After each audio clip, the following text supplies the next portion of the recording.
अस्सलाम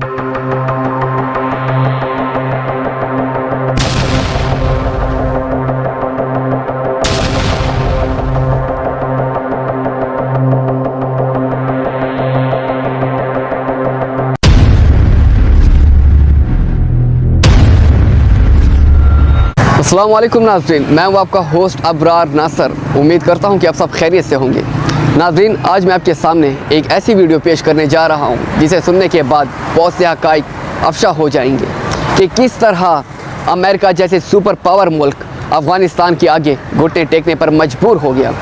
मगर इससे पहले आप तालिबान के बानी अमीरुल मोमिनीन मल्ला उमर की 19 साल कबल पेश की गई इस बारे में उनकी पेशन गोई सुनिए। जब ज़ाहिरी हालात ये दिखाई दे रहे थे कि 5 या 10 साल बाद लोग कहा करेंगे कि तारीख़ में तालिबान जैसे लोग भी गुजरे हैं।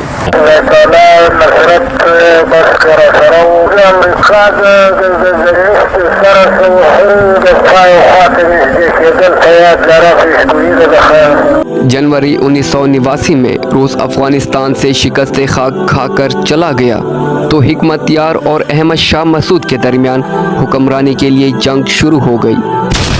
सितंबर 1994 तक ये लड़ाई चलती रही और अफ़गानिस्तान में लाकानूनियत, कत्लो गारत गरी, डाका चोरी और तकद्दुस, चादर और चार दीवारी की पामाली अपने अरूज तक जा पहुंची तो तालिबान वहां अमन लेकर आए।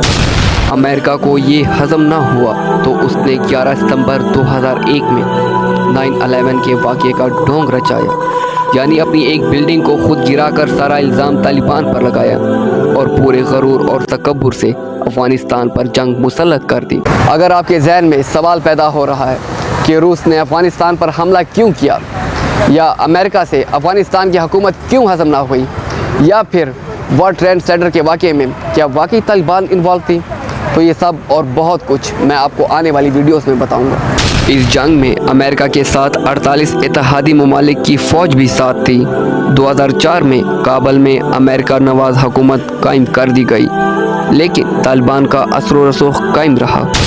ख़ास तौर पर पाकिस्तान से मुल्हिक सरहदी इलाकों में 2006 तक अमेरिका इसी गरूर में था। अलबत्ता 2006 के बाद अमेरिका ने महसूस किया कि उसके ख़िलाफ़ बड़ी मुज़ाहमत पैदा हो चुकी है जो दिन ब दिन बढ़ रही है। जैसे जैसे तालिबान के फ़िदाई हमलों में इजाफ़ा होता चला गया तो अमेरिका और उसके इत्तेहादियों के लिए उनका मुकाबला करना मुश्किल से मुश्किल तर होता चला गया। 2008 में अमेरिका और दुनिया की सोच में तब्दीली पैदा हुई कि अफ़गानिस्तान को ताकत के इस्तेमाल से नहीं चलाया जा सकता बल्कि एक सियासी अमल की ज़रूरत है। अमेरिका नवाज़ अफ़गान फ़ौज ने तालिबान के ख़िलाफ़ कार्रवाई करने की कोशिश तो की, मगर उनको शदीद नुकसान उठाना पड़ा। जनवरी 2019 में अफ़गान सदर अशरफ गनी ने कहा था कि 2014 से अब तक 45,000 अफ़गान सिक्योरिटी फ़ौज के एहलकार मारे जा चुके हैं। 2001 में की गई अमरीकी यलगार के बाद से लेकर अब तक 2300 अमरीकियों समेत 35,000 गैर मुल्की फ़ौजी अफ़गानिस्तान में मारे जाने की तस्दीक हो चुकी है, हालांकि असल तादाद इससे कई ज़्यादा थी। 2001 में की गई अमरीकी यलगार के बाद से लेकर अब तक 2300 अमरीकियों समेत 35,000 गैर मुल्की फ़ौजी अफ़गानिस्तान में मारे जाने की तस्दीक हो चुकी है, हालांकि असल तादाद इससे कई ज़्यादा थी। 2014 अमेरिका के लिए सबसे ज़्यादा खूनख्वार साल साबित हुआ।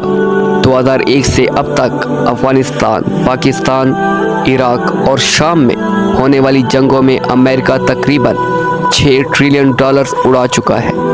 इस सब के बावजूद भी अफ़गानिस्तान के 70% इलाकों पर तालिबान का खुला कंट्रोल रहा। एक वक्त था कि जब अफ़गानिस्तान में तालिबान के ख़िलाफ़ 1.5 लाख गैर मुल्की फ़ौजी मौजूद थे, मगर फिर भी अमेरिका को कंट्रोल हासिल ना हो सका। अगर कहीं हुआ भी तो बरकरार ना रह सका। इसी वजह से अमेरिका के सदर डोनाल्ड ट्रंप ने अपनी इंतखाबी मुहिम के दौरान ये वादा किया था कि वो अमेरिका को उन तमाम जंगों से निकालेगा जिन जंगों में अमेरिका गर्दन तक फंसा हुआ है। वैसे भी मगरबी दानिशवरों का ये कहना है कि किसी भी जंग को फ़ौरन ख़त्म करने के लिए एक आसान तरीका ये है कि शिकस्त तस्लीम कर ली जाए।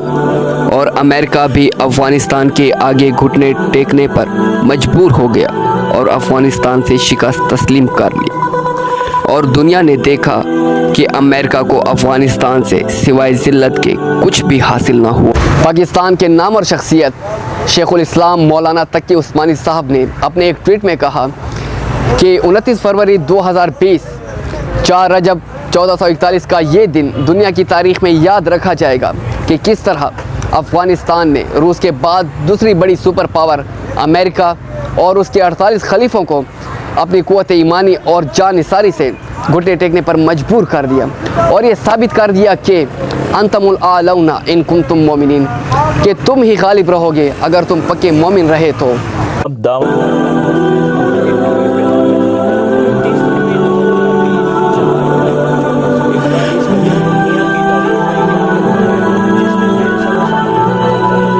آپ سب سے گزارش ہے کہ ویڈیو کو لائک، شیئر اور کمنٹس میں اپنی رائے کا اظہار ضرور کیجیے۔